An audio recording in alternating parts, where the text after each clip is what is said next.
বিশ্বে খেলনার বাজার প্রায় $325 বিলিয়ন। বিশাল এ বাজারে 2022-23 অর্থ বছরে বাংলাদেশের রফতানি ছিল মাত্র $7,70,00,000। মঙ্গলবার সকালে মতিঝিলে ঢাকা চেম্বারের এক আলোচনা সভায় উদ্যোক্তারা বলেন, চড়া শুল্কের কারণে সম্ভাবনা থাকার পরও মানসম্মত খেলনা তৈরি করা যাচ্ছে না। কাঁচামাল আমদানিতে বন্দরে জটিলতা তো আছেই। Market is around $324 billion.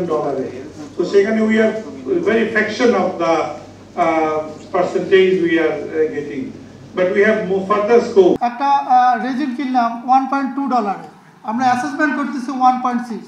যখন আমরা এই কথাগুলো আমরা যখন কাস্টমকে বলি, কাস্টমার বলছে যে এটা ভাই আমার করার কিছু নাই। পরিবেশ অধিদপ্তরের কর্মকর্তা জানান, ক্ষতিকর রাসায়নিক মুক্ত কাঁচামাল দিয়ে খেলনা তৈরি করা হোক, এটাই চায় সংস্থাটি। ডিজিটাল প্লাস্টিক প্রোডাক্টের দিকে, পাসপোর্টের দিকে যাওয়ার জন্য, কারণ এটা হচ্ছে একদম ম্যানুফ্যাকচারিং ফেজ থেকে শুরু করে একদম এন্ড অফ লাইফ পুরোটাই এটা দিয়ে কভার হবে। খেলনা শিল্পের প্রসারে নীতি সহায়তার তাগিদ দেন ডিসিসিআই সভাপতি। মিনিস্ট্রি অফ ইন্ডাস্ট্রিজ একবার, আপনাদের সাথে একবার, ট্যারিফ কমিশনের সাথে একবার, মিনিস্ট্রি অফ কমার্সের সাথে একবার হয়, সেটাকেও একটা ইনক্লুসিভ করিয়ে নিয়ে আসার জন্য, যে ওয়ান স্টপ সার্ভিসে যেরকম বলা হয়েছে আমরা একটা দ্বারপ্রান্ত চাই। জাতীয় রাজস্ব বোর্ডের সদস্য জানান, ট্যারিফ কমিশনের নীতি এবং আইএমএফ এর শর্তের বাইরে শুল্ক সুবিধা দেওয়ার সুযোগ নেই। ট্যারিফ কমিশনের সাথে আলোচনা ছাড়া কিন্তু আমরা কোনো ট্যারিফে চেঞ্জ করতে পারবো না। আইএমএফ কিছু বাধ্যবাধকতা আছে, আপনারা জানেন যে আইএমএফ প্রচুর নেগোসিয়েশন হয় এবং ওই যে লোনের কিছু শর্ত থাকে, শর্তের কারণে আমরা কিন্তু চাইলে কোনো এক্সেমশন দিতে পারি।